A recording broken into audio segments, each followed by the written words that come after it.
आज मैं आपको बताता हूं पूरी दुनिया में जितनी ताकतवर चीजें हैं ना, ताकतवर चीजें हैं, उनमें सबसे ताकतवर चीज लौंग है। लौंग, लौंग, लौंग, ये इतना ताकतवर है। वल्लाह, एक बंदे को आधा किलो गोश्त खिला दो और एक बंदे को 2 लौंग खिला दो, यकीन जानो 2 लौंग आधा किलो गोश्त से ज्यादा ताकत देंगे। 2 लौंग दूध में डाल दो। और मेरे मोहतरम भाइयों, ये अल्लाह ताला ने अपने बंदों पे फजल किया है, अपने बंदों पे। लेकिन बदकिस्मती ये है कि हमने अपने रब की नेमतों को पहचाना ही।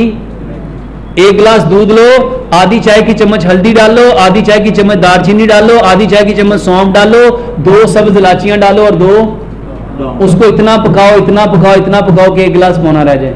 इस दूध को आप एक टाइम सोते वक्त तो लाजमी पिएंगे, और अगर जिस्म में दर्द हो सुबह को तो सुबह के वक्त भी पियो, दोपहर को तो दोपहर के वक्त भी पियो। अल्लाह से दुआ करते हैं कि अल्लाह इस भाई की सारी तकलीफों को दूर करे।